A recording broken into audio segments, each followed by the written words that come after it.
Bienvenue sur le podcast Restez pas plantés là. Deuxième saison et toujours le même objectif, voyager dans le monde du végétal à travers les sciences. Lucia, tu es doctorante interdisciplinaire à l'interface entre la biologie et la géographie et tu t'intéresses aux questions de la perception de la sensibilité des plantes. Delphine, tu es ingénieure en biologie végétale, docteur en biologie cellulaire et tu es passionnée par les sciences et les plantes. Toujours les mêmes et toujours aussi enthousiastes à l'idée de vous donner un autre regard sur les plantes. Et cela à travers l'interview de chercheuses et chercheurs qui s'attellent petit à petit à éclaircir leur zone d'ombre. Mais aussi en vous concoctant des épisodes à la hauteur de leur extraordinaire diversité. Bonne écoute. Qu'est-ce que la biomécanique des plantes ? Comment les plantes perçoivent-elles les différents changements dans leur environnement et s'y adaptent mécaniquement ? D'ailleurs, les plantes partagent-elles la faculté de savoir où sont leurs propres corps dans l'espace ? Qu'est la proprioception ? Qu'est-ce que ces résultats impliquent ? Bonjour Delphine. Bonjour Lucia. Et bonjour à toutes et à tous. C'est un épisode riche et passionnant qui nous attend aujourd'hui. Nous allons nous pencher sur la perception mécanique des plantes et leur capacité d'adaptation. Pour cela, nous avons le grand plaisir d'accueillir à notre micro Bruno Boulia. Bonjour Bruno. Bonjour. Bruno, tu es directeur de recherche INRAE, spécialiste de biomécanique des plantes, en particulier des arbres. Tu animes une équipe interdisciplinaire allant de la physique à l'écophysiologie et à la biologie moléculaire, alliant observation dans la nature, expérimentation contrôlée et modélisation mathématique. Tu t'es intéressé au sens mécanique des plantes, perception du vent, de la gravité et au moteur des mouvements de croissance. Avec ton équipe, tu as notamment découvert que les plantes sont douées de proprioception, la perception de leur forme propre. Tes travaux sur les mouvements tropiques permettent de définir une sensorimotricité végétale et c'est ce dont nous allons discuter tout au long de cet épisode. Sacré programme. Oui, il y a de quoi faire, je pense. Alors nous sommes ravis que tu aies accepté de faire cette interview pour Rester pas planté là. D'une part parce que c'est un sujet que nous trouvons passionnant et qui améliore notre compréhension des plantes et leur interaction avec le monde qui les entoure.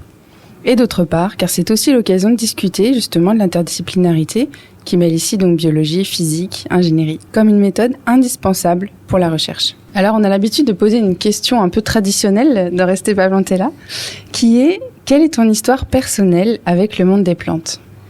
Alors c'est toujours une histoire, pour moi, pour ce qui me concerne, c'est une histoire en plusieurs touches successives. D'abord quand j'étais petit, moi je suis originaire du sud des Landes, vers un peu au nord de Bayonne là. Et donc on habitait dans une maison qui était vraiment en bord de bois, en bord de la forêt des Landes. Et il se trouve que dans la rue, il n'y avait pas beaucoup d'enfants. J'avais plein de copains à l'école, ou de copines à l'école, mais dans la rue, il n'y en avait pas beaucoup. Et donc, j'allais me jouer seul dans les bois. Et quand on est petit, on a en général un compagnon ou une compagnonne, une compagne de jeu. Et moi, c'était un petit arbre. Donc, c'était un petit chêne à qui je confiais, j'imagine, toutes mes joies et mes peines. Et donc, ça, c'est resté, je pense, assez fort. Après, j'avais un peu oublié quand même, mais quand j'y repense, je m'en souviens très bien. Je me vois, etc. Ensuite, j'ai fait des études, j'ai avancé et là, j'ai beaucoup hésité entre beaucoup de choix. J'étais pas très décidé entre la physique, il y a beaucoup de choses que j'aimais, les lettres, voilà. Et finalement, j'ai opté pour la biologie et j'hésitais entre animaux et végétaux. Et puis, quand j'ai commencé à voir ce qu'on faisait sur les animaux, en particulier l'expérimentation, ça m'a plus choqué. À l'époque, je pensais que les végétaux étaient moins sensibles, donc ça m'a semblé plus facile, moins choquant pour moi en tout cas. Donc ça, c'est le deuxième temps. Et le troisième, mais qui est concomitant, c'est le fait que moi, j'aime beaucoup les formes. Et les végétaux ont une diversité de formes qui est extraordinaire. Et forme un paysage en fait, vraiment structure notre environnement. Et donc je suis sensible à ça. Et donc du coup, j'étais heureux de travailler là-dessus. D'accord, voilà. Super intéressant. Alors la question qui me vient, du coup, finalement c'est assez rare dans les interviews qu'on ait des personnes qui dès le départ soient proches des plantes. Ah oui. C'est pas toujours le cas. Et là je trouve ça intéressant. Et je voudrais savoir si cet arbre il est grand maintenant. Alors, c'était un petit chêne de... Il est toujours là ? Alors, j'ai retourné pour voir si je le retrouvais. Je l'ai pas retrouvé. C'était un petit chêne dans les Landes, en fait, naturellement. Donc, c'est une forêt plantée de pins, enfin, une grande plantation de pins, les Landes. Mais l'arbre naturel, c'est plutôt un chêne. Et là, c'était un petit chêne qui poussait un peu en sous-bois. Il avait un peu des difficultés quand même. Moi, à l'époque, je me rendais pas compte. C'était très pratique pour grimper parce qu'il était pas très grand, justement. Et pour moi, c'était facile. Et donc, je rompais. J'avais toujours au même endroit, sur les mêmes branches. Et puis, c'est là que ensuite, j'ai échangé avec lui. Et donc, non, je l'ai pas retrouvé. Alors, c'est peut-être parce que mes souvenirs sont imprécis. Parce que, par exemple, il y a une distance qui a taille d'enfant. Alors j'ai essayé de corriger en me disant non, en fait c'est peut-être pas si loin. Bon. Et puis après autour, il y a eu le coin de forêt est à peu près conservé, mais il a beaucoup changé. À l'époque, il y avait aussi toute une partie qui était ce qu'on appelle la gemme, c'est-à-dire la récolte de la résine. Et j'étais copain avec le résinier du coin là, et j'ai pas retrouvé ça non plus vraiment. Ça a beaucoup évolué. Donc il y est peut-être, mais j'ai pas su le retrouver. D'accord.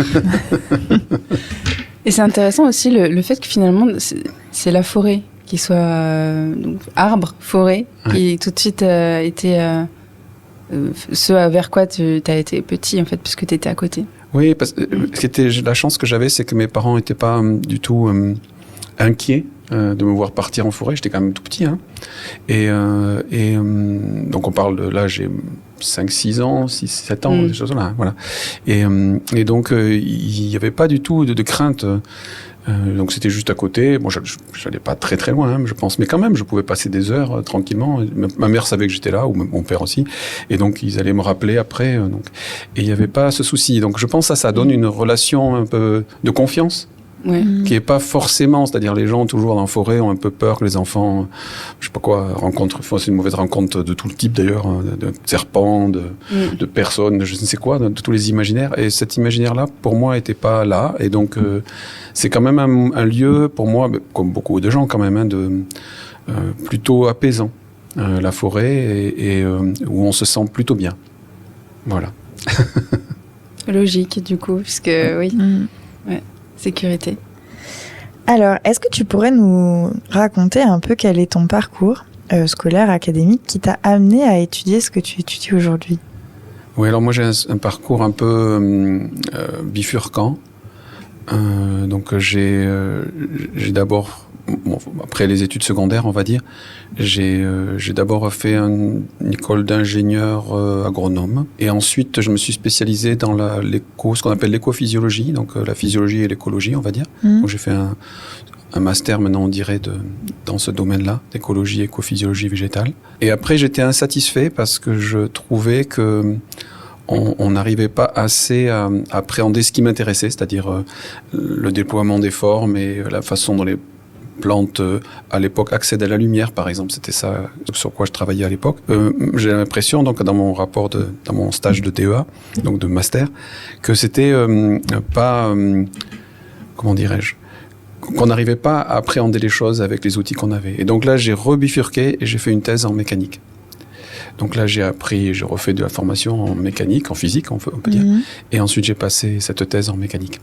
Donc voilà, donc c'est un parcours un peu bifurquant. En plus, à un moment donné, pour aussi gagner ma vie, j'ai travaillé dans l'informatique en même temps que mes études. Là. Donc ça m'a donné aussi une autre entrée. Voilà, donc c'est un parcours. À l'époque, c'était moins facile de faire. Maintenant, on peut plus facilement. Je trouve, c'est une grande chance des jeunes. Pour les jeunes actuellement, c'est plus facile de faire des passerelles. De mon temps, c'était moins valorisé, on va dire. Mais bon, je m'en suis sorti. Oui, très bien, on voit ça. Qu'est-ce qui t'a attiré dans l'étude des contraintes mécaniques ? Donc, tu nous dis que tu as fait ce choix de d'étudier la mécanique en fait sur les plantes. Ouais, ce qui m'a, c'est ce que je disais tout à l'heure, c'est-à-dire que moi, je suis très sensible visuellement au déploiement des formes. Donc quand on regarde une canopée dans la forêt, quand on se promène, si on lève la tête, on est quand même impressionné par la façon dont la colonisation de l'espace en 3D, là, enfin, en particulier vers le haut. Et si on y réfléchit un peu, c'est quand même étonnant. C'est-à-dire, ici, on est dans un bâtiment, si on compare même les plus audacieux des bâtiments autour de nous, c'est quand même assez gros, mastoc, comparé à des arbres, par exemple. On construit très peu, même la Tour Eiffel, par exemple, qui est considérée comme un monument de finesse, c'est quand même gros par rapport à un arbre. Et donc, je veux dire, en termes d'élancement. Et donc c'est vraiment frappant, je trouve, et comment ça peut tenir. Alors c'est vrai pour les arbres, voilà. Et donc on se pose des questions, comment ils arrivent à déployer leur architecture comme ça dans l'espace. À l'époque, quand je faisais mes études de master, là, je travaillais sur des choses beaucoup plus petites, des prairies, et je regardais le trèfle et puis les graminées. Donc, je regardais comment le trèfle arrivait jusqu'à un certain point à monter ses feuilles au-dessus, puis ensuite n'y arrivait plus, et je ne savais pas bien pourquoi tout d'un coup il abandonnait. Et je sentais bien qu'il y avait un problème mécanique là, qu'il y arrivait une limite. Donc dans tous les cas, c'est une question de déploiement dans l'espace et de comprendre comment les plantes s'y prennent. Et en thèse, tes travaux de thèse, c'était sur ces sujets-là aussi ? Oui et non, c'est-à-dire que oui au sens de déploiement dans l'espace. Après, il a fallu trouver une thèse. C'était pas si facile en fait parce que les sujets qui m'intéressaient, il n'y en avait pas pléthore. Je pouvais pas arriver, regarder toutes les thèses qui sont proposées et trouver celles qui m'intéressent. Et donc j'ai fini par trouver quelque chose et c'était lié à l'INRAE. C'est comme ça que je me suis rapproché d'INRAE et c'était sur le maïs. Okay. Et c'était la manière dont il déploie ses feuilles et aussi quand il y a de la sécheresse, il les replie. Les feuilles de maïs des graminées en général, elles se replient sur elles-mêmes, là, un peu comme si elles revenaient à la forme qu'elles ont quand elles sont toutes petites. Et donc il y avait bon, j'ai travaillé là-dessus. C'est un joli sujet d'ailleurs parce que c'est des belles formes finalement les feuilles de maïs. On ne s'en rend pas compte parce que le maïs c'est un peu une plante triviale et puis sur lequel on a plein de problèmes actuellement. Mais d'un point de vue purement formel, c'est assez joli.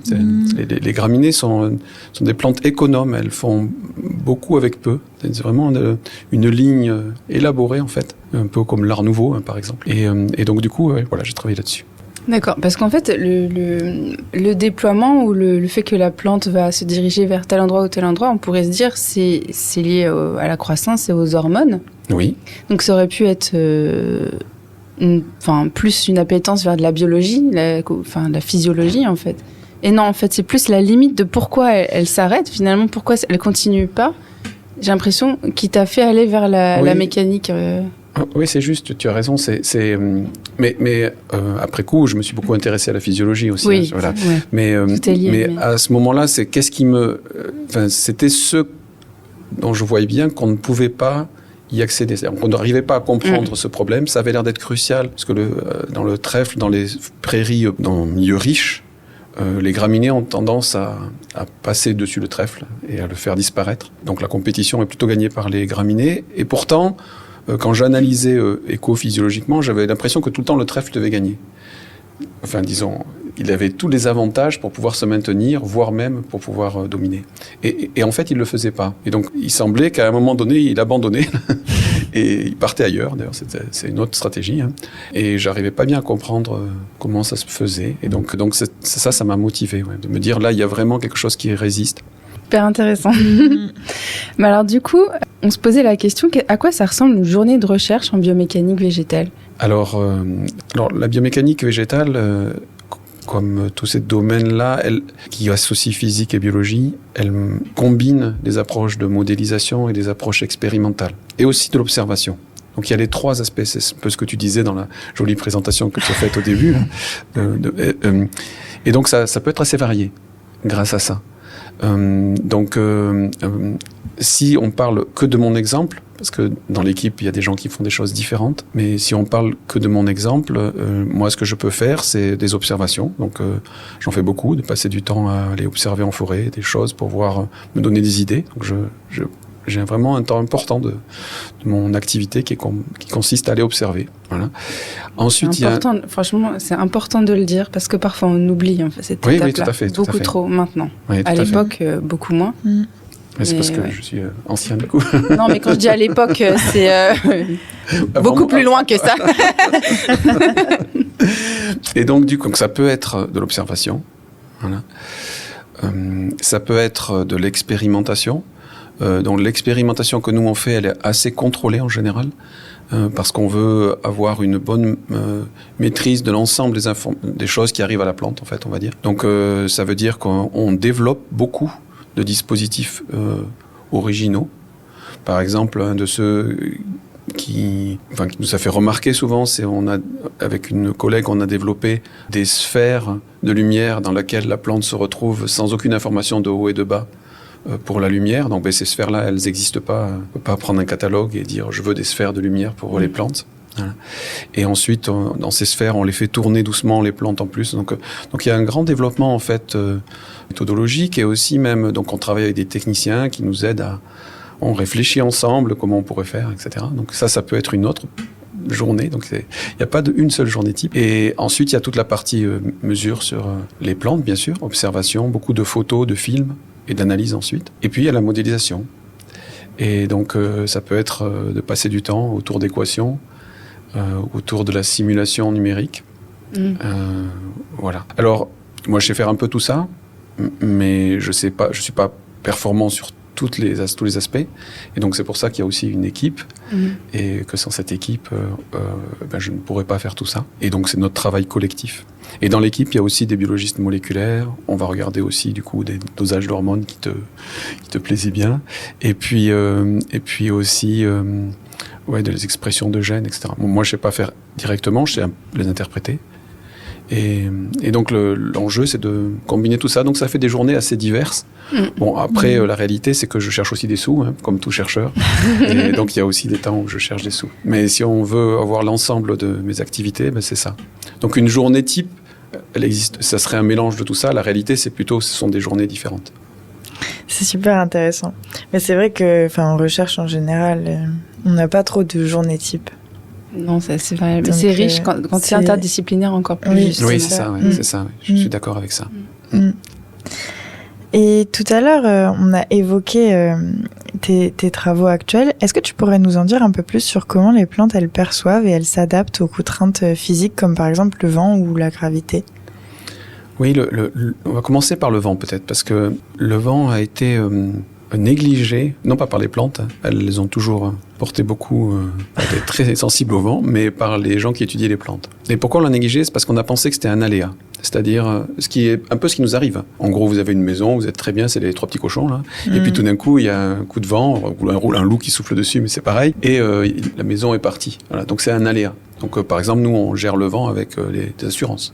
Mais la réalité, c'est que quand on se construit comme un arbre ou une plante, ça peut pas être qu'un aléa. C'est-à-dire que c'est trop risqué pour les plantes. S'il y avait que l'aléa, c'est-à-dire elles poussaient et puis tout d'un coup, pas de chance, elles étaient cassées, on s'aperçoit qu'elles seraient cassées tout le temps. Et donc, au cours de l'évolution, elles ont appris à donc être sensibles au vent et à se préparer. Et donc du coup, les plantes sont extrêmement attentives, et d'autant plus les arbres, mais c'est vrai de toutes les plantes. Dès qu'elles sont érigées, en fait, le problème du vent est majeur. Et donc, elle ne sait pas qu'un aléa, elle le mesure, elle se prépare en fonction des changements d'exposition qu'elles ont. Et donc, voilà. Donc, comment les arbres sentent le vent, ou les plantes sentent le vent ? Eh ben, je dirais un peu comme nous. D'accord. Voilà, c'est le plus simple pour des auditeurs ou des auditrices qui n'ont pas l'habitude des détails. Un peu comme nous, c'est-à-dire si vous allez dans le vent et vous fermez les yeux, vous bouchez les oreilles, on va dire, vous sentez très bien le vent sur vous. Et donc, comment vous le sentez ? Vous sentez que s'il y a un peu de vent, vous sentez que ça vous déforme, c'est-à-dire que le vent vous repousse vers l'arrière, voilà. Alors, il fait bouger vos cheveux, et un arbre, il est déformé par le vent, ses feuilles bougent, et c'est tout ça qu'il va sentir. Et la façon de sentir est finalement très proche de la nôtre, donc de ce qu'on appelle le toucher, chez nous.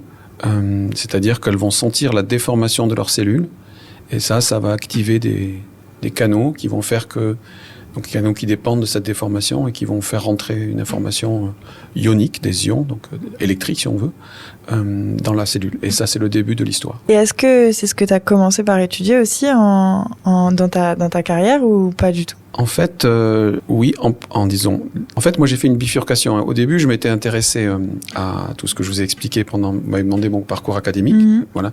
Mais quand je suis rentré en poste, donc j'ai eu un poste à l'INRAE, donc j'ai passé un concours, etc. Les gens m'ont dit, tes trucs de vent, c'est pas mal, mais bon, il faudrait que ça soit sérieux un petit peu, et donc ça serait bien que tu fasses des trucs sur la lumière, des choses vraiment importantes, etc. Donc, et donc, il y avait une attente pour que je regarde comment les feuilles se déploient vers la lumière, et donc c'est ce que j'ai fait.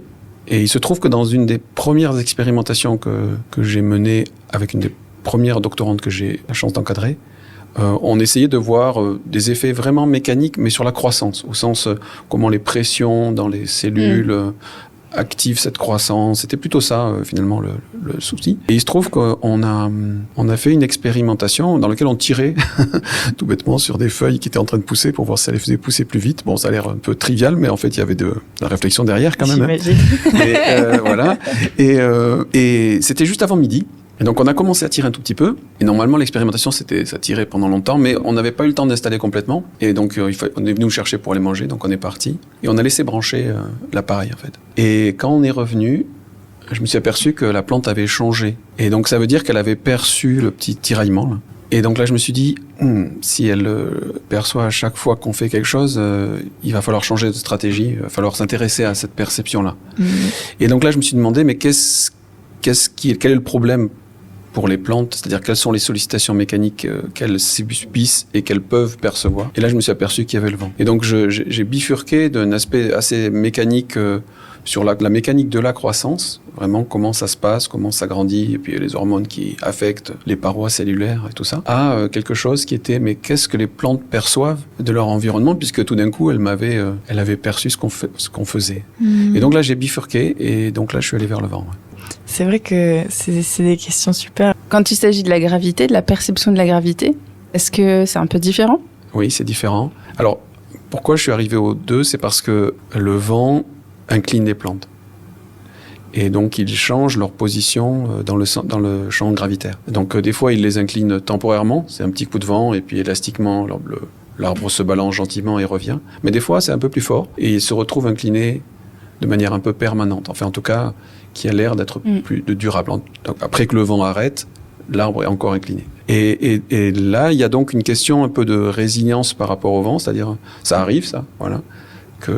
Alors, le pire, c'est quand il est cassé, mais entre le fait d'être complètement cassé et le fait de ne rien avoir du tout, il y a tout un tas d'intermédiaires. Donc, c'est par cette biais-là que je me suis intéressé à la perception de la gravité, ou plus exactement, parce que moi, je travaille pas vraiment sur la perception de la gravité en tant que telle, mais plutôt de la position dans le champ gravitaire. C'est-à-dire comme chez nous, le sens de l'équilibre. Quand on travaille sur le sens de l'équilibre des humains ou des animaux, on ne travaille pas sur des différences de gravité. Sur la Terre, la gravité, c'est toujours à peu près 1G. Voilà. Et on travaille en fait sur qu'est-ce qui se passe quand on change notre position relativement à la verticale, à la direction de la gravité. Et donc moi, c'est ça que j'ai abordé. Et donc, encore une fois, c'est lié au vent aussi. Enfin, disons, le vent modifie la position de la position de la plante dans le champ gravitaire, et donc les deux perceptions, celle du toucher et celle de l'orientation par rapport à la gravité, peuvent jouer. C'est d'ailleurs le cas chez nous. Hein. Si on est face à un fort vent, on va mobiliser la sensation liée à la pression du vent sur nous, quoi, mais aussi le contrôle de l'équilibre pour pas tomber. Et ben les plantes, c'est un peu pareil. Et donc, en fait, c'est intéressant d'étudier les deux conjointement, on va dire. D'accord. Alors du coup, pour la gravité, c'est sans doute un peu différent. Quels sont les mécanismes biologiques qui vont être à l'origine des réponses de la plante face à la gravité, puisque tu as déjà abordé un petit peu face au vent, ce qui se passe. Est-ce que pour la gravité, c'est différent ? Oui, alors c'est une question qui a été énormément débattue, à peu près sur toute l'histoire de la physiologie végétale. C'est tout ce qu'on appelle les tropismes dans le domaine végétal. Tropisme, ça veut dire c'est une croissance orientée, c'est une réponse à un stimulus orienté. Par exemple, la gravité est un stimulus orienté. On pourrait dessiner une flèche et dire ça, c'est la direction de la gravité. Qui va vers le centre de la Terre. Qui va vers le centre de la Terre, voilà. Et donc, du coup, les plantes peuvent s'orienter par rapport à ça et orienter leur croissance. C'est ce qu'on appelle les tropismes. Là, le gravitropisme, en l'occurrence. Elles peuvent s'orienter par rapport à des différences d'éclairement, donc vers une source de lumière. Et là aussi, on peut dessiner une flèche en disant, voilà, c'est la lumière qui arrive de par là. Et donc, la plante le perçoit et s'oriente aussi. Voilà. Donc, ça, c'est les tropismes. Et donc, je ferme ma petite parenthèse de définition. Et donc, oui, le gravitropisme est important. Et ça a été très étudié, ces tropismes, depuis le début de la physiologie végétale. Par exemple, les deux Darwin, le père et le fils, donc Charles et Francis, ils vont étudier beaucoup ça. Et ils vont se poser beaucoup de questions. Comment les plantes arrivent-elles à percevoir qu'elles sont inclinées par rapport à la gravité ? Donc, on peut penser que c'est sous le poids, par exemple. Ça pourrait être finalement un peu comme le vent, sous le poids. Il se trouve que non, pour des raisons intéressantes d'ailleurs. Et les plantes ont développé la même solution à peu près que nous, c'est-à-dire elles ont des percepteurs de l'orientation par rapport à la gravité, des inclinomètres, on pourrait appeler ça comme ça, hein, des niveaux à bulles. J'avais jamais entendu ce terme. Oui, et donc elles ont développé ça de manière, je trouve, beaucoup plus fine que chez nous. Nous, on a on a 2 récepteurs, de pauvres récepteurs de système de gravité, un dans chaque oreille interne. On a des petits grains dans cette oreille. Enfin, il y a plusieurs mécanismes, mais le plus simple, c'est celui-là. Et donc, il y a des petits grains qui sont sur des cils sensoriels, et donc les grains vont vers le bas et les cils sentent du coup dans quelle direction. Donc nous on en a 2. Les plantes, elles ont fait un truc extraordinaire, elles ont miniaturisé ça, mais parce que c'est très important pour elles, hein. Donc elles ont au cours de leur évolution miniaturisé ça. Elles ont donc des cellules dans lesquelles il y a des petits grains, donc c'est plus petit, et ces petits grains sont des grains plus denses, ils ont de l'amidon dedans, et ils ont tendance à aller vers le bas dans la cellule. Et donc ces cellules spécialisées, hein, par contre, mais comme c'est petit, elles ont pu les multiplier, et donc elles en ont tout partout. À la différence de nous, qui en avons 2 malheureux systèmes un peu grossiers, d'ailleurs un peu gros, elles en ont tout plein, et donc elles peuvent avoir une perception très fine de leur inclinaison grâce à ces grains-là qui descendent vers le bas. On a mesuré la précision, c'est mieux que le degré. Donc c'est très précis, hein, c'est-à-dire qu'elles arrivent très très précisément, et donc elles mesurent en fait les contacts des grains sur la cellule, et elles ont une réponse qui dépend du nombre de contacts d'un côté et de l'autre. Et si on imagine une cellule qui est inclinée, alors là, la radio c'est moins facile à montrer, mais imaginez une espèce de boîte dans laquelle il y a des grains. Si vous tournez la boîte, les grains font une avalanche vers le bas. Voilà. Et si vous comptez les contacts d'un côté et de l'autre, si les grains sont à peu près identiques, le ratio des 2, c'est la pente. Et quand on apprend en la géométrie vraiment élémentaire dans les petites classes, on apprend que pour connaître la pente, il faut mesurer la distance horizontale, la distance verticale, faire le ratio des 2. Et ben les plantes, elles font ça aussi. Et alors elles font ça pas en comptant, elles font ça grâce à des transporteurs d'hormones. Il y en a plus d'un côté que de l'autre, et du coup ça arrive à faire la même chose, mais c'est vraiment le même type de calcul, et donc elles arrivent comme ça à mesurer. Ça veut dire que naturellement la cellule a des capteurs d'hormones, oui c'est ça. Alors non, elle a des grains en fait. Comment les grains sont détectés au niveau de la membrane? Voilà, c'est ça. Donc ça se passe au niveau de la membrane plasmique, là. Donc là, on devient très précis pour les auditeurs, oui, c'est ça, auditrices. C'est physiologiste végétal. Voilà, donc là, il y a une question de physiologie végétale, donc accrochez-vous si vous n'êtes pas physiologiste. Mais sinon, ouais. Donc imaginez, donc je vais essayer de garder pour à peu près tout le monde. Donc la cellule, c'est comme une boîte. D'ailleurs, c'est pour ça qu'on appelle ça une cellule. Donc imaginez une cellule comme une boîte. Et à l'intérieur de la boîte, il y a donc une membrane fine, et qui est très sensible, qui fait tous les échanges. Et donc, quand les grains arrivent au voisinage de cette membrane, il y a des protéines qui sont sur les grains qui vont reconnaître d'autres protéines qui sont sur la membrane. Voilà. Et donc ça a été étudié très récemment. Enfin, ça a été mieux compris très récemment, plus exactement. On a identifié ces protéines. Il y en a une qui s'appelle lazy, qui veut dire comment ça veut dire lazy, qui se laisse un peu aller en fait, ouais. C'est ça l'idée en fait, hein, parce que les plantes qui sont mutées, elles se laissent aller, elles sont un peu paresseuses, elles veulent pas aller vont pas vraiment vers le haut, elles s'étendent, donc on les a appelées lazy pour ça. Celle où on a enlevé ces petits grains. C'est ça. On a enlevé non pas les petits grains, mais la protéine. La protéine, ouais. Et donc et ensuite, alors je détaille pas tout, mais ça arrive à des transporteurs d'une hormone qui s'appelle l'auxine. Et c'est là qu'on retrouve les choses qu'on connaissait avant, hein. C'est-à-dire que ces transporteurs vont être mis à des endroits précis, donc les endroits où il y a les contacts, et du coup ils vont transporter l'auxine à partir de là, et donc ils vont faire plus d'auxine vers le bas. D'accord. Et donc si c'est incliné, si c'est droit, c'est vers le bas, c'est dans le sens de la tige. Mettons une tige par exemple, hein. On imagine une tige, vous imaginez une tige, un cylindre qui va vers le haut. Si les grains sont dans les cellules qui sont dans le cylindre, amènent l'auxine vers le bas, ça amène juste l'auxine vers le bas de la tige. Mais si vous l'inclinez, alors du coup, l'auxine va aller vers la partie qui est en bas, dans le sein gravitaire. Et du coup, elles vont pouvoir, comme ça, pousser plus vite ou changer leur croissance, et donc ça va les amener à être capables de faire un mouvement vers le haut. C'est clair? Ou vers le bas. Ou vers le bas si elles décident de faire vers le bas. Mais les grains, eux, ils tombent vers le bas. Ah oui, le bas pour les racines et le haut pour les tiges. Ah, alors ça c'est autre chose. Non. Les grains, la gravité c'est toujours vers le bas, hein, vers le centre de la Terre, qu'on soit racine ou tige. Mais pour la croissance. Oui, alors non. Oui, les grains ne vont pas flotter dans la cellule, c'est voilà, ça. Oui, tout à fait. Ils descendent vers le bas. Voilà. Oui. Et donc c'est toujours un transport favorisé vers le bas de l'auxine, mais la réponse à l'auxine de croissance des cellules est différente dans les racines, dans les tiges. Tout à fait. Donc en fait, ce qu'on appelle le gradient, c'est-à-dire la différence de concentration entre les deux faces quand on est incliné, va être de la même nature, mais la réponse des cellules va dépendre entre tige et racine. D'accord. Et donc, si je suis une tige, là où il va y avoir plus d'auxine, je vais pousser plus vite, et donc je vais me courber vers le haut, puisque j'ai l'auxine vers le bas, donc la face dessous. Et donc celle-là, elle pousse plus vite, et donc elle me ramène vers le haut. Et si c'est une racine, c'est le contraire, c'est-à-dire que je vais pousser moins vite, et donc du coup, là où il y a de l'auxine, et donc du coup, je vais aller vers le bas. Et c'est magnifique d'ailleurs, hein, parce que c'est d'une grande économie. Comme toujours, les plantes sont très économes dans leur façon de faire. Et là, elles ont fait, il suffit de changer une toute petite chose. En fait, c'est juste le pic. En fait, il y a une courbe de sensibilité à l'auxine. Au début, ça plutôt stimule la croissance et ensuite ça l'inhibe. Et elles ont juste déplacé un peu ce pic-là. Et donc, du coup, avec les concentrations classiques, dans un cas, on peut monter vers le haut et dans l'autre cas, on s'inhibe la croissance et donc on va vers le bas. Donc, c'est très, très finement fait. C'est une très grande beauté. Oui, tout à fait, ouais, c'est vrai. Bah, merci pour tous ces détails. Non, mais moi, je suis hyper curieuse de tout ça, j'adore. Et justement, en fait, ça apporte le sujet de la proprioception, la gravité. Et c'est vrai que c'est des questions... Donc la proprioception, c'est, si je me trompe pas, c'est la perception de son propre corps dans l'espace. Nous, on a cette capacité-là, c'est un sens en fait. Tout à fait. C'est un sens. Et donc les plantes aussi. Oui, alors donc effectivement, c'est un sens, on l'appelle des fois le sixième sens. C'est un sens dont on n'est pas conscient. Par exemple, tous les trois, là, nous sommes en train de discuter. Globalement, on se tient à peu près droit, on n'est pas avachi sur la table. Les auditrices et auditeurs ne peuvent pas voir, mais je peux en témoigner.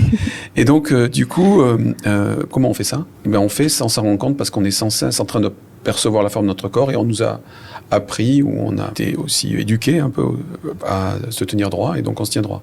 Voilà. Et donc, c'est important de dire que c'est pas parce que c'est un retour sur la configuration géométrique de notre corps que c'est quelque chose de conscient. En général, c'est pas conscient. On peut le rendre conscient. Par exemple, les gens qui font du tai chi, cette gymnastique chinoise où on bouge doucement, on essaye de effectivement conscientiser le ressenti de la proprioception. Mais en général, on n'en est pas conscient. Donc voilà. Et donc oui, c'est la perception de notre configuration géométrique de notre corps. Par exemple, est-ce que mon bras est détendu ou est-ce qu'il est plié ? Même si je ferme les yeux, je sais. Et donc on pensait que c'était plutôt un truc animal, ça. C'est-à-dire on pensait que c'était un sens qui était réservé aux animaux, plutôt aux animaux même un peu élaborés, on va dire.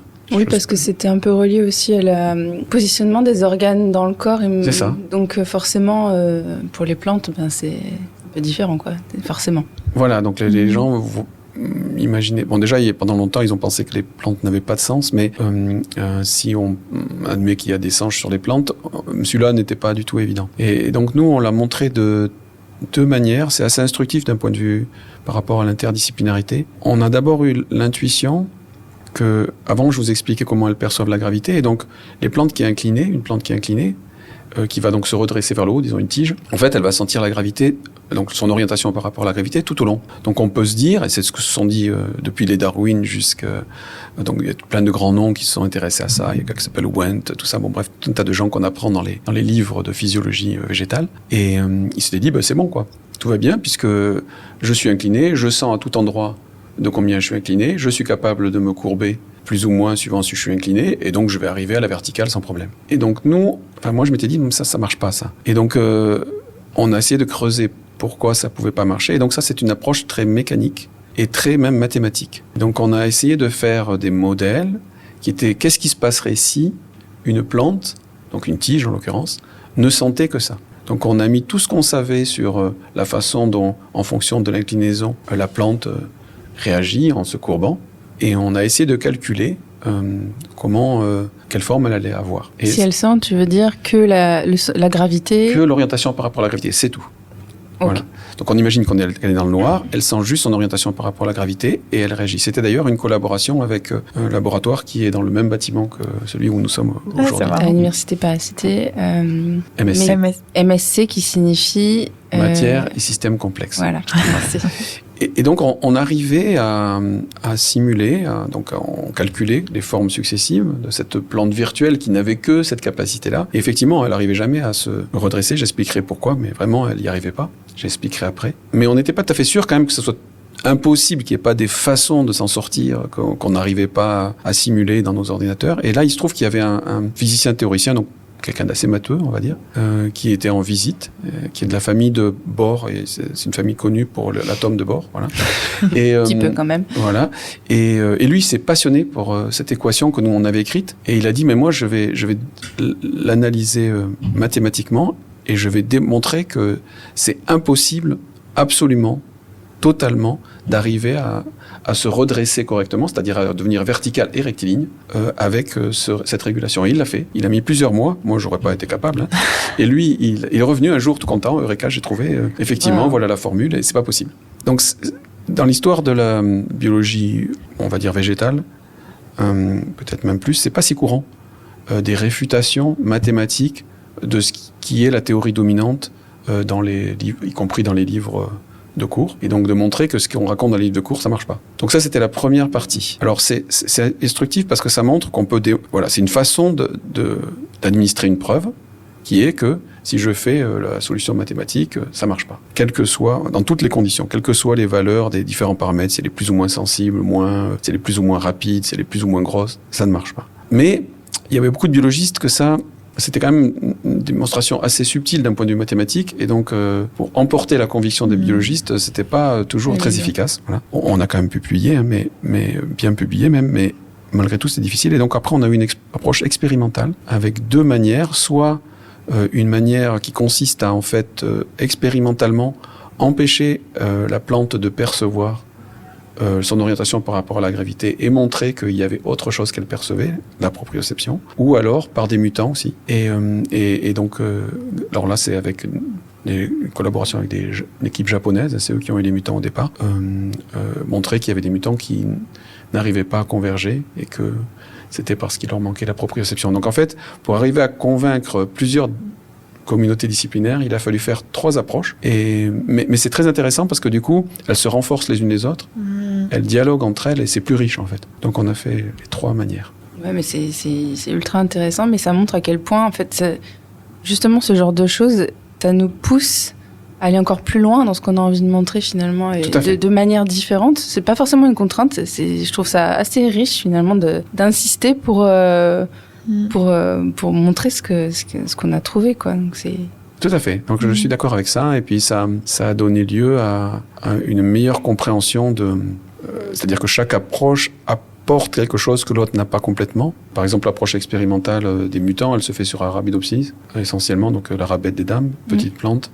On n'est pas sûr que ça soit complètement générique, du coup. Mais grâce à l'approche expérimentale, on a, nous, étudié 13 espèces, expérimentalement, qui échantillonnent tout l'arbre évolutif ce qu'on appelle les plantes à fleurs terrestres. Et alors, l'arbre évolutif de celles qui restent vivantes actuellement, évidemment, on n'a pas de fossiles. Hein, et on a pu faire des expérimentations. Donc, on a pu montrer que c'était complètement générique. C'est-à-dire que vraiment, c'était vrai de toutes les plantes.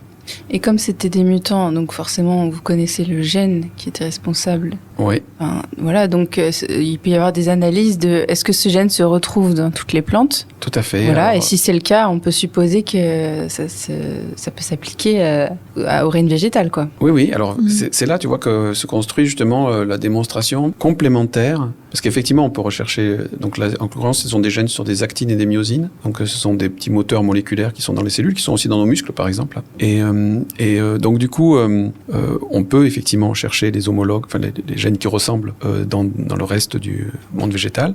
L'approche expérimentale directe, elle a l'avantage de montrer directement. Oui, voilà. Tout à fait. Et puis, le lien avec le gène, il est jamais complètement direct. Quand même, il suffit pas d'un gène pour faire une forme, et surtout un mouvement. Et donc, les différentes approches se complémentent. Et l'approche mathématique, elle montre que c'est jamais possible. Ce qui est impossible de démontrer biologiquement, parce qu'on peut toujours se dire, mais il y a peut-être une exception, et il y a peut-être un autre. Bon, elle étudier 2000 plantes, mais la 2001e, elle sera peut-être différente. Et la mathématique, elle montre que non. C'est pas possible. Et donc, je trouve que ça illustre bien l'apport enrichissant et complémentaire des différentes disciplines. Et est-ce que tu pourrais nous en dire un peu plus sur justement cette phase d'expérimentation ? Comment vous l'avez montée et comment vous l'avez construite ? L'idée générale, c'est ce que on pourrait appeler ça une privation sensorielle. C'est un peu négatif, privation, mais de mettre dans des situations où les plantes ne peuvent pas s'orienter par rapport aux autres sens qu'elles mobilisent. Donc, vous avez compris que pour changer de forme et pour contrôler leur posture, leur déploiement dans l'espace, elles utilisent à la fois la lumière, la gravité et leur sens propre de proprioception. Et en général, il y a les trois ensemble. Et donc ça complique. Ça fait de très très beaux mouvements, mais par contre ça complique l'analyse, évidemment. Parce que dans l'analyse, on aime bien, analyse, ça veut dire séparer les choses en différents éléments. Il peut y avoir même le son. Oui, il peut y avoir le son aussi, je sais bien, mais là, mettons dans un situation... Pardon, non, mais c'est vrai, on est d'accord. Et ça peut avoir le son aussi, mais on en parlera si vous voulez après. Et dans ce qu'on a étudié, nous, il n'y avait pas le son. Et donc, ce qu'on a fait, c'est faire pousser les plantes dans des situations dans lesquelles elles ne peuvent pas avoir d'information, ni par la lumière, ni par la gravité. Et donc, pour ça, on les fait pousser dans des sphères de lumière. Donc j'en ai parlé un tout petit peu, c'est-à-dire ces sphères dans lesquelles il y a de la lumière qui vient de partout. Donc la plante extrêmement bien au niveau photosynthétique, elle a tout ce qu'il lui faut. Elle a rien qui lui dit que le haut et le bas sont différents. Et dans un deuxième temps, une fois qu'elles ont acquis une certaine... En fait, on les incline. Elles perçoivent leur inclinaison par rapport à la gravité et elles se courbent vers le haut. Et à ce moment-là, on met en place un deuxième suppression de sensation, qui est un vieux truc d'ailleurs, qui consiste à faire tourner la plante doucement autour de son axe, c'est-à-dire perpendiculairement à la gravité. Et en la faisant tourner doucement, c'est un tour par minute, donc c'est pas violent. C'est très lent. Ouais, c'est très lent.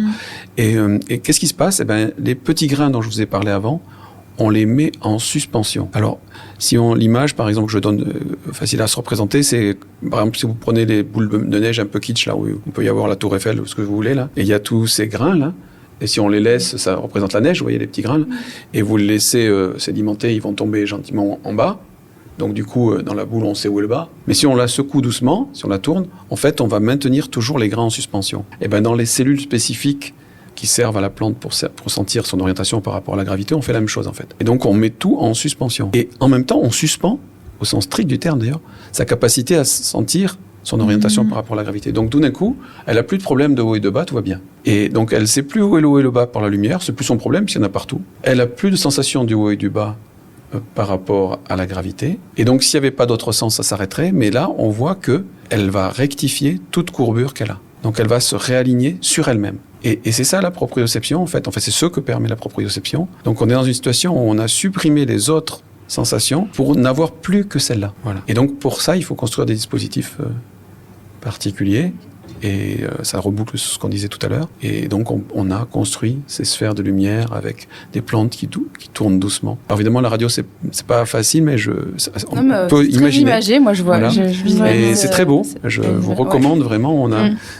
Après, on sort de la science, mais moi, je trouve que c'est vraiment un beau spectacle. Voilà, c'est-à-dire de voir ces plantes qui sont magnifiques. Hein, elles poussent extrêmement bien. Elles ont là, tout doucement, elles tournent dans cette bain de lumière, tout ça. Ah, vraiment, on est heureux pour elles. Et ça nous permet en plus d'étudier. Là où je trouve ça génial d'avoir eu cette idée-là, je sais pas qui a eu cette idée, mais parce que moi je me suis dit, pour supprimer la gravité, vol 0G, station spatiale internationale ou microgravité, choses comme ça, en fait non, pas du tout, quelque chose de beaucoup plus simple et efficace en fait. Alors oui, c'est intéressant. Alors on a aussi on a un programme actuellement avec la NASA, on a plusieurs programmes avec le CNES. On a eu déjà, alors c'est plus certaines de mes collègues dans l'équipe qui s'occupent de ça plus que moi. Mais du coup vraiment on a aussi cette option. Mais si on réfléchit bien, par contre, c'est plus complexe parce que en microgravité, on a réduit très fortement la gravité. Or, la gravité dans les plantes, si elle sert aux plantes à s'orienter, elle a plein d'autres conséquences. Elle va faire que les fluides vont vers le bas, par exemple. Elle va permettre... Et donc, quand on supprime la gravité, il y a énormément de choses qui changent dans la plante. D'accord. Voilà. Par contre, là, dans ce système qui remonte au 19e siècle, de mémoire, j'ai pas revérifié avant de venir, mais de mémoire, ce sont des chercheurs allemands qui ont eu cette idée. Je crois que c'est un gars qui s'appelait Sachs. Et c'est magnifique. Donc c'est les tout premiers qui ont vu ces cellules avec ces petits grains et ils se sont dit, si on les secoue un peu, ça devrait marcher. Et donc ça s'appelle des clinostats. Ça veut dire qu'on tourne, on incline doucement, on incline pour ne plus permettre à la plante de percevoir son orientation. Et donc c'était une très très vieille technique qui était tombée en désuétude un peu. Assez peu utilisé. Et nous, on l'a réutilisé. Voilà. C'est génial. Et donc là, on supprime que le sens de l'orientation par rapport à la gravité. On supprime pas tous les autres effets de la gravité. La gravité est toujours là. La Terre est là autour. Hein. Donc il y a l'attraction de la pesanteur. C'est la perception. C'est ça. Et c'est pareil pour la lumière, par exemple. La lumière, on supprime pas la lumière. Les plantes, elles mourraient si on supprime. C'est plus facile d'éteindre la lumière. On met dans le noir et puis on le fait hein, pour les plantes qui sont très rapides. On peut les mettre dans le noir et si elles sont capables de se redresser en quelques heures, on peut le faire dans le noir. Mais dès que c'est des plantes un peu plus lentes, comme les arbres, on peut pas faire ça parce que sinon elles meurent. Et donc le but, ce n'est pas de supprimer, c'est de supprimer l'orientation, l'information d'orientation. Donc on cherche juste à éviter qu'elles soient, qu'elles aient cette information-là et que du coup toutes leurs réponses soient orientées par rapport à ça. Et l'expérience, elle dure combien de temps ? Alors ça dépend. Si on s'intéresse, parce que là on a parlé surtout de sensibilité, on n'a pas trop parlé de motricité, c'est-à-dire la capacité qu'ont les plantes à bouger, à quelle vitesse elles le font, comment elles le font. Les différentes parties des plantes ne bougent pas à la même vitesse. Donc la partie qui est en élongation, donc souvent la partie verte dans les plantes, on va dire ça comme ça pour faire simple, elle a une sous-partie de cette partie verte, elle est en élongation, donc les cellules se grandissent beaucoup dans la longueur. Et elles peuvent grandir plus vite d'un côté que de l'autre, c'est ce que j'expliquais un petit peu au départ. Et donc du coup, là ça répond vite, une plante qu'on va incliner en 5-6 heures, elle est revenue à la verticale. Je veux dire là, dans des conditions simples, avec la perception de la gravité, sans faire tourner. Et donc ça va vite.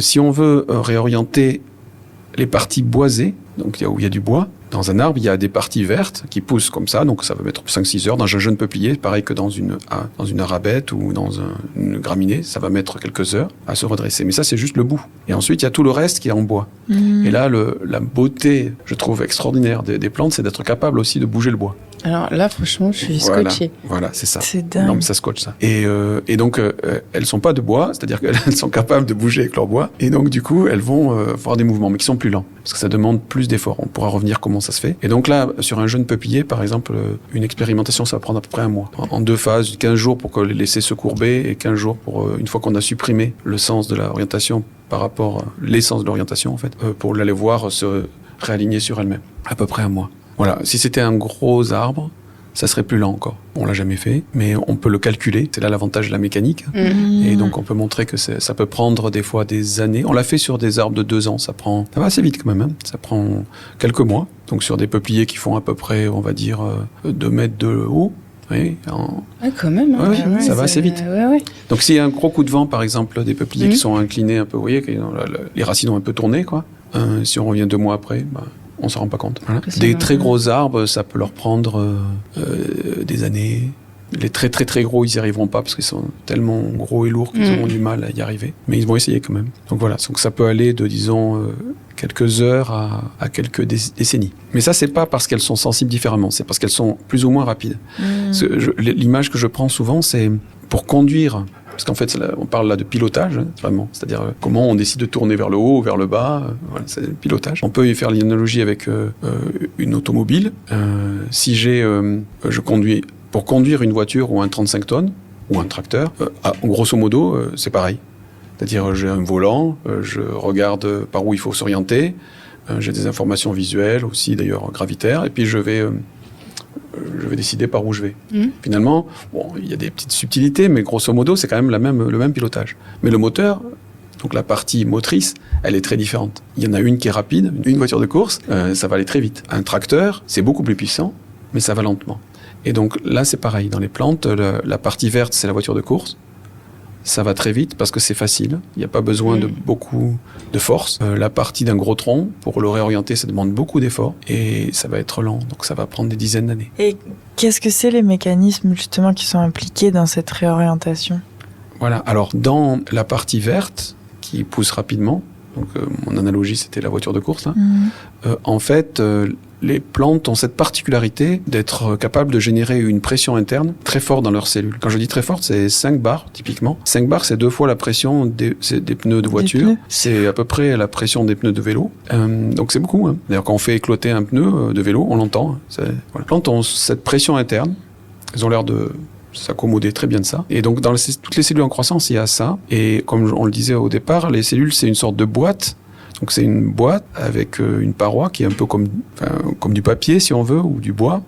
Et au centre, il y a donc une sorte de chambre à eau dans laquelle il y a la pression. Et donc il suffit qu'elle ramollisse un peu d'un côté de l'organe et pas de l'autre pour que cette pression fasse augmenter la vitesse de croissance. En fait, elle pousse sous l'effet de cette pression. Et si elle relâche un peu plus vite leur paroi, si elle ramollissent un peu le papier d'un côté et pas de l'autre, elles vont aller beaucoup plus vite. Donc en fait, c'est des moteurs hydrauliques, on pourrait dire ça comme ça. Un peu comme nos systèmes de vérins. Vous savez, des vérins hydrauliques, ça va assez vite, ça permet de... Voilà. Donc elles ont inventé le vérin miniature. Toujours pareil, les plantes ont une capacité de miniaturiser. Donc elles ont des vérins miniatures, des cellulaires, tout partout.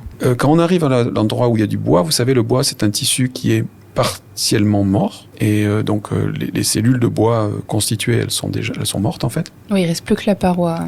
C'est ça, il reste que la paroi, c'est ça, exactement. Mais à la périphérie, il y a une couche de cellules vivantes qui génèrent des cellules successivement. C'est ce qu'on voit, les cernes de bois. Si on regarde toute année par année, tout le monde connaît ça. On coupe un tronc et on voit des cernes successives qui sont l'activité de cette couche de cellules qu'on appelle le cambium, qui va générer des parois successives. Et ces parois qui sont donc qui vont se constituer avec du bois, au moment où elles se polymérisent, c'est des polymères qu'il y a dedans, la cellulose, les hémicelluloses, les lignines aussi qui arrivent en dernier, qui viennent se mettre dessus. Au moment où ça se met en place, ça a une tendance à se rétracter.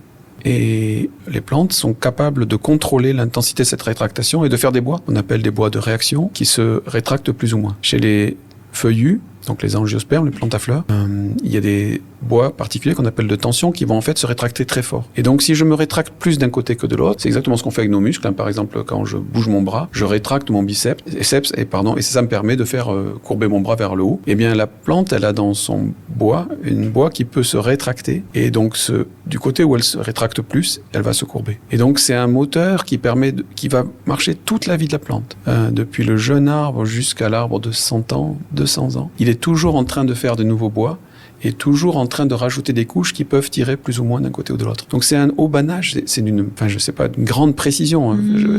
Il y a plein d'aspects biomimétiques intéressants par rapport à ça sur les constructions. C'est-à-dire humaines, je veux dire. On peut sans arrêt rajouter un petit hauban qui tire plus ou moins, et c'est pour ça que les arbres sont si élancés et tiennent quand même. C'est cette capacité à sans arrêt ajuster, à la fois parce qu'ils ont ces moteurs à la périphérie qui sans arrêt peuvent ajuster au fur et à mesure de la croissance, et ces capacités de perception qui leur disent où elles en sont dans l'espace et aussi si elles sont rectilignes ou pas. Et c'est la combinaison de tout ça qui permet cet élancement extraordinaire.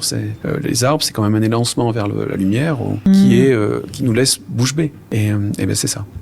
Les capacités extraordinaires des arbres, elles sont là-dedans. Donc le tronc n'est pas, ce qu'on observe, c'est pas quelque chose qui a été fabriqué, qui ne bouge pas, inerte, c'est un ajustement perpétuel. Exactement. Dit autrement, le bois n'est pas qu'un squelette. Ouais. C'est-à-dire qu'on pense toujours que le bois, c'est du squelette, et en fait le bois, c'est aussi le moteur. Nous, par exemple, ça c'est une grande différence entre les animaux, en tout cas les animaux vertébrés ou cordés et les plantes, c'est que nous, on sépare les fonctions. Donc on a des trucs spécialisés. Bon, c'est un peu à grands traits ce que je dis. Mais, oui, les animaux qui ont... oui. Voilà, donc par exemple, nous on a un système moteur, ça s'appelle les muscles. On a un système squelettique, ça s'appelle les os. On a un système perceptif et de transmission de l'information, ça s'appelle les nerfs. On a beaucoup spécialisé. Les plantes, elles font la même chose, mais avec beaucoup moins de type cellulaire. Et donc le bois, c'est à la fois un squelette, ça permet la rigidité, et un moteur. Et du coup, elles n'ont pas besoin d'articulation. Nous, on est obligé de mettre des articulations, parce qu'on a le squelette, et on voudrait bien le bouger, mais on ne peut pas le bouger n'importe où, donc on fait des articulations. Enfin, je veux dire, notre évolution nous a fait aller vers un système articulé. Les plantes, elles n'ont pas besoin d'articulation. Elles sont capables de bouger n'importe où, puisque le squelette et EST, le moteur. Et le squelette et le moteur sont dans le même ET maintenant, sont dans le même tissu. C'est aussi un tissu qui fait plein d'autres choses. Il stocke, il est aussi la réserve alimentaire. Donc le bois, c'est un merveilleux tissu divers. J'adore. Ouais, moi aussi, je trouve ça super intéressant. Et puis je comprends mieux du coup le fait d'aimer voir les formes, parce que c'est vrai que si on va dans une forêt et qu'on commence à observer ça, on peut que être émerveillé toute la journée. Enfin, moi, c'est des sujets que j'adore, et c'est vrai que c'est vraiment un regard super, je trouve. Alors, c'est vrai que ça change. C'est ce que je dis souvent, c'est-à-dire que on est d'accord que notre système perceptif n'est pas fait pour percevoir les mouvements des plantes. Non. Voilà. Nous, on est trop pressés. Oui, tout à fait. Voilà. Et donc, on s'intéresse éventuellement au mouvement très rapide de nos anciens prédateurs. Est-ce que le loup va nous manger, voilà. Mais par contre, les plantes, on les voit pas. Mais par contre, il y a plein de signes qui permettent d'inférer, de déduire, on va dire ça comme ça, les mouvements qu'elles sont en train de faire. Par exemple, quand elles font de ce bois-là, elles ont tendance à le faire, elles poussent plus d'un côté que de l'autre, parce que pour être encore plus efficaces, pour pouvoir tirer, elles en mettent plus. Et donc, quand on a cette grille de lecture, on arrive à imaginer, on va dire ça comme ça, à imaginer les mouvements. Et du coup, on lit la forêt différemment. C'est-à-dire, la forêt, c'est pas cette espèce d'ensemble de candélabres, enfin, de genre de plein de poteaux, ou si on veut d'églises, enfin, de ce qu'on veut, mais enfin, un truc fixé. C'est un mouvement perpétuel d'êtres qui sont en train de s'équilibrer, qui en même temps, et ça c'est pour nous difficile à penser, mais on y arrive quand même, c'est à la fois s'équilibre et se déploie. Nous, on s'équilibre, mais on arrête de se déployer à l'adolescence. On a fait une vague petite croissance et puis après on s'arrête. Mais les arbres, ils s'arrêtent jamais. Et donc, ils sont à la fois sans arrêt en train de se déployer et de s'équilibrer, d'aller dans des directions ou d'autres. Et quand on regarde comme ça la forêt, vraiment, quand on a cette clé de lecture, on voit ça. Et ça devient une danse. Ça devient une danse. Et ça, c'est enrichissant. Pour nous. Complètement. C'est poétique aussi, la façon dont tu le dis. Mais ça rejoint ce que nous, on a envie de transmettre à travers ce qu'on fait. C'est-à-dire le fait que les plantes sont en perpétuelle interaction avec leur environnement, en train de s'ajuster perpétuellement avec ce qu'elles perçoivent. Et donc, c'est vrai que c'est ça, changer le regard qu'on peut avoir sur ces plantes à travers toutes ces recherches. Tout à fait, oui. C'est vrai que ça change la vision un peu fixe. Et les plantes deviennent en mouvement. Elles deviennent... Alors, une des premières conférences grand public que j'ai faites, suite à nos découvertes, la proprioception, etc. C'est ça qui m'a un peu amené à être plus visible du grand public, on va dire. Ça s'appelait la fin des règnes. C'était un cycle. C'était à la Cité des Sciences. Et ça s'appelait la fin des règnes. Les règnes, c'est ce qu'on appelle les règnes dans le monde vivant. Historiquement, c'était les végétaux, les animaux, etc. Et si on réfléchit bien, les animaux, on les appelle animaux parce qu'ils sont animés. C'est-à-dire qu'ils ont la capacité de percevoir et de bouger de manière active. Et les plantes, du coup, c'était les trucs qui étaient pas animés au ce sens-là, c'est-à-dire qu'ils ne bougeaient pas. C'est-à-dire que quand je tape sur la plante, sur l'épaule, sur la feuille d'une plante, elle part pas en courant. Tandis que le chien, oui. Et donc, dans notre système perceptif, et dans notre compréhension du monde, on disait, les animaux, c'est des trucs qui réagissent comme ça, ils sont animés, et puis les autres, elles végètent. C'est ça qu'on disait. D'ailleurs, les mots sont encore très forts dans notre langue. Oui, tout à fait. Végéter, à l'origine, c'est l'inverse de la signification actuelle. L'origine du mot végéter, c'est croître, dynamique. Et ça s'est transformé. Oui, alors effectivement, végétaré, c'est la luxuriante croissance, mais n'empêche que petit à petit, c'est devenu, à la différence d'animaux, un truc quand on dit que quelqu'un végète, on n'est pas en train de dire inactif, que c'est ça. Et donc, mais toujours est-il que c'est vrai qu'on a eu, cette vision-là rend flou ou abolit en partie, en tout cas cette différence qu'on voulait voir, nous, entre animaux et végétaux. Donc les végétaux sont animés.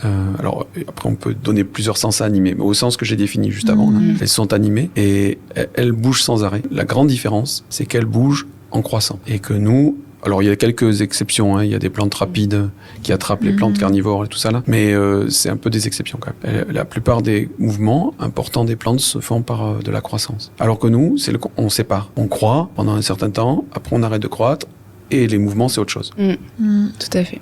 Alors du coup, on va changer un petit peu de perspective. Alors on avait quand même envie d'aborder un point avec toi, c'est la question de savoir si vos travaux sont utilisés justement pour concevoir des techniques dans le cadre de l'agriculture ou des systèmes de culture qui sont innovants. Alors oui, la réponse est oui. Alors c'est pas immédiat, c'est-à-dire qu'il faut un certain temps de recherche avant d'être mûr pour pouvoir proposer des choses. Mais en l'occurrence, là, il y a plusieurs applications, mais je vais en donner une. Et elle est liée au vent. Et donc un milieu dans lequel il n'y a pas de vent, ça s'appelle les serres. Donc on produit beaucoup de choses en serre, par exemple des ornementales ou des tomates, voilà. Et donc dans les serres, il n'y a pas de vent. Et les plantes sentent qu'il n'y a pas de vent, et du coup elles se développent. Elles se développent beaucoup plus en hauteur parce qu'elles n'ont pas trop de risque d'être cassées. Elles sentent pas ça, et très très peu en diamètre les tiges. Et des fois elles font tellement ça qu'elles se cassent la figure sur leur propre poids. Et donc, ça avait été noté par les praticiens des serres. Pendant longtemps, ils ont pensé que c'était un problème de lumière. Parce qu'on pense toujours à la lumière comme le facteur principal, mais en fait, c'est pas le problème, c'est le vent. Donc même en nettoyant bien les vitres de la serre et en mettant une serre qui est la plus transparente possible, ça restait le cas. Et donc pour régler ce problème, on a des anti-hormones, donc des produits chimiques qui sont anti certaines hormones de croissance et qu'on traite de manière intensive. Donc c'est à la fois des coûts et puis c'est des produits qui sont guère sympathiques. Alors évidemment les producteurs de produits diront pas ça, mais moi je le dis. Voilà. Et donc il y en a certains qui sont interdits. Et donc avec la profession horticole, on s'est rendu compte qu'on pouvait mimer le vent, c'est-à-dire pas remettre du vent, parce que ça coûte très cher de mettre des gros ventilateurs et tout ça. Mais il suffit de venir caresser les plantes avec des petites lames, des petites, des lamelles de textile qui vont passer par-dessus qui vont faire comme une caresse sur le couvert de plantes et qui vont leur redonner la sensation d'être au vent. Et du coup, elles vont remobiliser leur réponse. Et ça, c'est extrêmement peu cher, pas du tout chimique, et ça marche très bien. C'est fou. Et donc actuellement, il y a un organisme de recherche appliquée qui s'appelle Astrodor, qui a développé des techniques autour de ça, qui sont des applications de ces recherches. Et donc c'est un petit exemple, mais il est facile à comprendre parce que il est simple en fait. On a d'autres applications possibles, mais celui-là vraiment c'est un bel exemple. Ça veut dire que en jardinerie, quand on voit une plante qui est bien dimensionnée, pas trop, qui a des tiges assez j'allais dire, mais oui, c'est dans ça, le sens costaude, ouais, voilà. Eh bien, c'est parce que il y a un petit balai qui est venu la caresser régulièrement. Alors, dans le meilleur des cas, oui. De plus en plus. Jusqu'alors, c'était beaucoup parce qu'on les avait aspergés de produits chimiques. Mais actuellement, oui, c'est en train de se développer et c'est une belle chose en fait. Et c'est vrai, on peut pas y penser si on ne sait pas qu'elles perçoivent. C'est apparaît avoir compris qu'elle percevait le vent et que donc du coup elle percevait l'absence de vent et que du coup elle rentrait dans quelque chose qui était vraiment très différent dans leur façon de croître, qu'on a pu proposer ça. Jusque-là, personne n'y avait pensé en fait. Et puis ça change totalement notre façon de les voir. Ces pauvres petites plantes, elles sont là, on est tout le temps en train de les stimuler. Non, en fait, dans la nature, elles sont stimulées tout le temps. Oui, non, on les stimule pas plus que dans la nature en fait. C'est plutôt l'absence de stimulation qui leur manquait. Oui. On pourrait faire une analogie d'un être humain ou un enfant qui reçoit aucune stimulation, c'est pas très bon non plus. Oui, non, tout à fait. Voilà. C'est même très mauvais pour son développement. Et donc du coup, si on fait l'analogie, elle est un peu osée, mais enfin disons, on comprend cette idée-là, quoi. Et donc en fait, c'est pas très bon pour les plantes d'avoir ces selles. Alors on a une question rituelle. On a 2 questions rituelles. C'est encore pour ouvrir et pour finir. Ah oui. Il y a des rituels de début et de fin. Voilà, c'est ça. Est-ce que tu pourrais nous partager une découverte qui t'a surpris, que tu as aimé sur les plantes? Donc ça peut être une expérience, une histoire ou encore une anecdote. Je pourrais dire que les plus grandes émotions que j'ai eues face aux plantes, elles sont liées non pas à une découverte précise, bien qu'il y en a beaucoup qui m'aient beaucoup ému, mais plutôt aux conséquences de ce qu'on appelle le cinéma scientifique. Et donc le cinéma scientifique, ça permet de filmer les plantes et ensuite d'accélérer le mouvement et de le rendre perceptif pour nous. Il y a eu des grands noms du cinéma scientifique qui ont montré aux gens, en fait, et maintenant je pense que tout le monde l'a vu au moins une fois, des plantes en accéléré et de voir ces mouvements. Et il y a des mouvements qui sont d'une beauté, alors là je parle juste plastique, on ne parle plus de science là, qui sont magiques, je trouve c'est beau comme tout. Et il y en a un en particulier auquel je pense, qui est un des tout premiers films scientifiques, qui était par un professeur allemand qui s'appelait Pfeffer, et qui a incliné une impatience du Guinée, et qui a filmé pour la première fois tout son mouvement. Et ce mouvement est d'une beauté mais extraordinaire. Et quand on le voit, immédiatement on réalise...